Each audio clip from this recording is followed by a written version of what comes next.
కోరి ప్రార్థిస్తున్నామండి. శ్రీ భూపతిరాజు శ్రీనివాస వర్మ గారు, కేంద్ర మంత్రివర్యులు.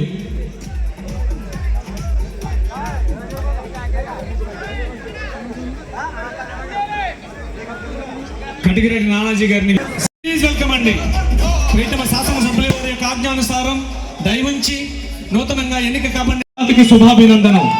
హరిజన గిరిజన దళిత వర్గాలు గూడెల్లో అడవుల్లో గుడిచెల్లో మగ్గిపోతూ ఉంటే చూసి భరించలేక వెనుకబడిన వర్గాలు ఇంకా ఇంకా అట్టడుగుకు నెట్టివేయబడుతుంటే ఈ యొక్క విగ్రహానికి పూలమాలలతో పుష్పగుచ్చాలతో అభినందనలు తెలియజేసిన పెద్దలందరికీ పేరు పేరున అభినందనలు, ధన్యవాదాలు తెలియజేస్తూ మరి జ్యోతి ప్రజ్వలన కార్యక్రమాన్ని గౌరవ పెద్దల యొక్క అమృత హస్తాలతో నిర్వహించుకుంటున్నాం.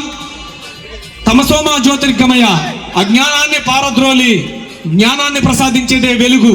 అలాంటి వెలుగులు ప్రతి కుటుంబంలోని ప్రతి వ్యక్తిలోని వెదజల్లాలనే ఉద్దేశంతో ఈ యొక్క జ్యోతి ప్రజ్వలన కార్యక్రమాన్ని ముఖ్య అతిథుల యొక్క అమృత హస్తాల 660 తారీఖు August 25 agriculture and cooperation department అనుసరించి వ్యవసాయ మార్కెట్ కమిటీ పెనుగొండకు చైర్మన్గా ఉప చైర్మన్గా డైరెక్టర్లుగా నియామకం చేసినందున ఈరోజు పదవీ బాధ్యతలు స్వీకరించుతున్నాను.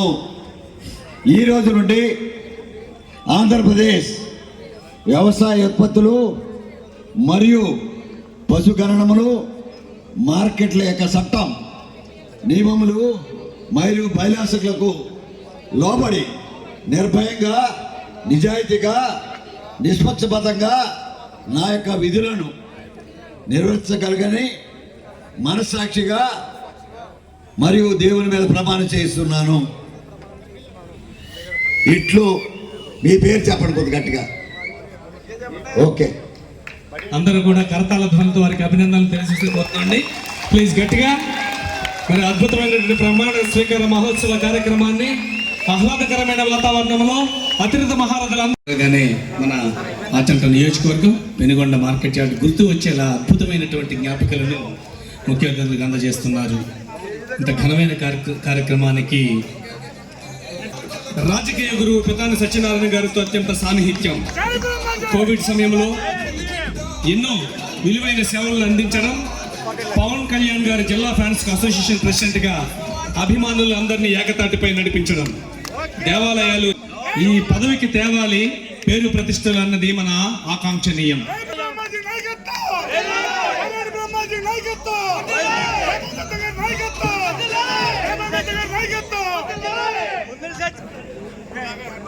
అలాగే గౌరవ కేంద్ర మంత్రివర్యులు శ్రీ భూపతిరాజు శ్రీనివాస వర్మ గారి గురించి ఒక మాట. ఎంత ఓపికతో ఉంటామో అంత అగ్రస్థానం, ఎంత దిగువ స్థాయితో వారితో ఉంటామో అంత ఉన్నత స్థానం. ఎంత 150 పైబడి ఇందాక రైతమ శాసనసభ్యులు వారు చెప్పారు. ట్రాక్టర్లతో అన్నట్లుగా 10,000 సైన్యము, పత్రిక ఒక్కటి ఉన్న మిత్రకోటి, పత్రికే లేకుండా ప్రజకు రక్షణ లేదు, వాస్తవమున నార్ల రైతుకు ముఖ్య భూమికి పోషించే ఎడ్ల బండి జ్ఞాపికలను అందిస్తూ వారి అందరినీ కూడా అబ్బురపరిచినటువంటి బ్రహ్మాజీ గారికి మరొకసారి అభినందనలు, ధన్యవాదాలు తెలియజేస్తున్నాం.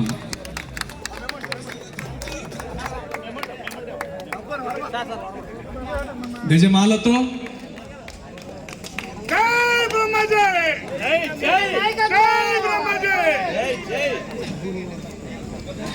గౌరవ కేంద్ర మంత్రివర్యులు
స్థాయిలో ఈ రాష్ట్రంలో కూడా విద్యా విధానం ఉండాలని, ప్రతి విద్యార్థికి ప్రతి క్లాసులో కూడా ఒక టీచర్ ఉండాలని, ఇంతవరకు 5 క్లాసులకు ఒక టీచర్ ఉండే కార్యక్రమాలు గ్రామాల్లో ఉన్నాయి.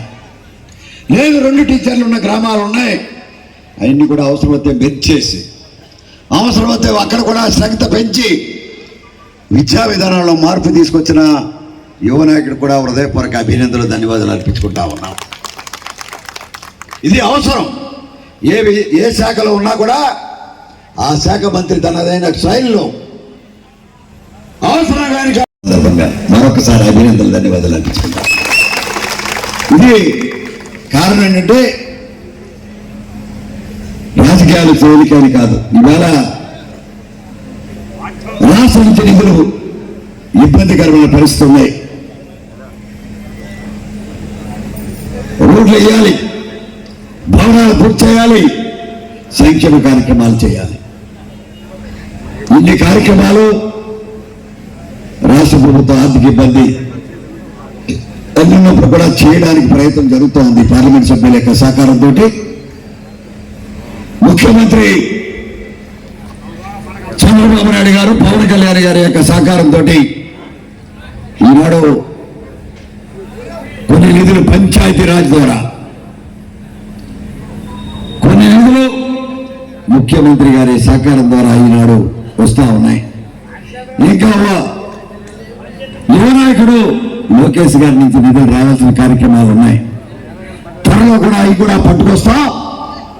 స్కూల్ యొక్క భవనాల నిర్మాణం, స్కూల్ అవసరాల నిమిత్తం జరగవలసిన వసతులు కూడా, ఆ కార్యక్రమాన్ని కూడా పూర్తి చేస్తామని చెప్పి కార్యక్రమాన్ని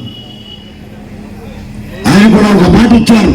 డెఫినెట్ గా ఇవాళ ఎడ్యుకేషన్ విభాగంలో అత్యంత కీలకమైన మార్పులు తీసుకొచ్చి విద్యా విధానంలో ఆయన ఏదైనా సరే ముక్కుచూటిగా ఉంటారు. ఏది చెప్పాలనుకున్నదైనా సరే నిర్మోహమాటంగా చెప్తారు. ఏదన్నా పని అడిగితే ఈ పని అయితే అప్పుడే చేస్తారు, అవ్వని పని అయితే ఇది మన వల్ల కాదు, దేని గురించి నేను అడుగుతాన్ని ఖచ్చితంగా చెప్పేటువంటి వ్యక్తి. అంతేకాని రండి పొండి తిప్పుకున్నటువంటి అలవాటు లేనటువంటి రాజకీయ నాయకుడు మన పేతాడు సత్యనారాయణ గారిని సందర్భంగా తెలియపరుస్తున్నా.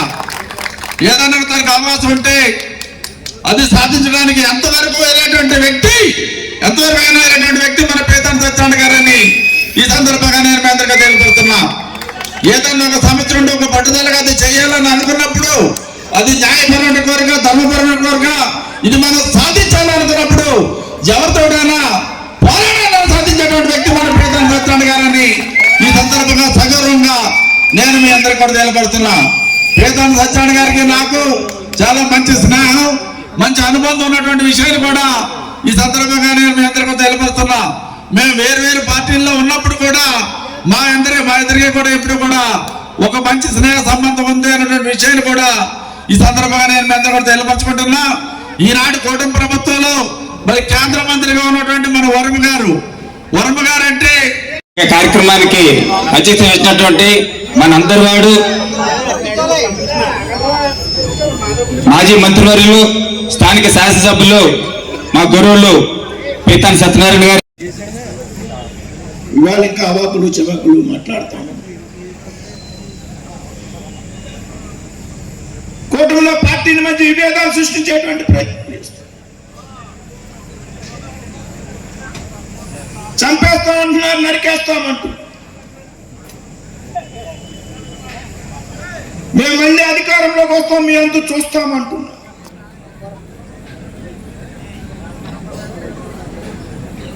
ఎవరు పిచ్చి మీద ఉన్నారా? నేను ఈవేళ డయాస్ మీద చెప్తా ఉన్నా. మీరు చంపడం నరకడం మాట దేవుడేరు. కూటమి కార్యకర్తల యొక్క కన్నెత్తి చూస్తే మీకు రోజు గడవడం కష్టం అనేటువంటి విషయాన్ని ఈ సందర్భంగా చెప్తా ఉన్నా. చంపడం నరకడం కూడా కాదు, కూటమి కార్యకర్తల యొక్క ఏ పార్టీకి చెందినటువంటి కార్యకర్త వెంటుక కూడా మీకు పిగలేరనేటువంటి విషయాన్ని సభాపూర్వకంగా చెప్తున్నా. వెంట్రుక కూడా పేగలేరనేటువంటి విషయాన్ని సభాపూర్వకంగా చెప్తాం. ప్రజలు తీర్పిచ్చారు. 5 సంవత్సరాలు సక్రమంగా ప్రజాస్వామ్య పద్ధతుల్లో మీ అభిప్రాయాలు వెలుపుచ్చండి, ప్రజాస్వామ్య పద్ధతుల్లో ఆందోళన చేయండి, ప్రజాస్వామ్య పద్ధతిలో విజ్ఞప్తులు చేయండి, ప్రజాస్వామ్య పద్ధతిలో ప్రభుత్వానికి సలహాలు ఇవ్వండి. ఎలాగో ప్రతిపక్ష హోదా కూడా మీకు రాలేదు ఈ రాష్ట్రంలో. ఇవాళ మిత్రపక్షమైనటువంటి పవన్ కళ్యాణ్ నేతృత్వంలో ఉన్నటువంటి పార్టీ ఇవాళ 21 స్థానాలు సాధించి కూటమిలో పార్టీయే ఇవాళ 2వ అధికార పక్షంగా ఉందనేటువంటి విషయం గమనించాలి. కాబట్టి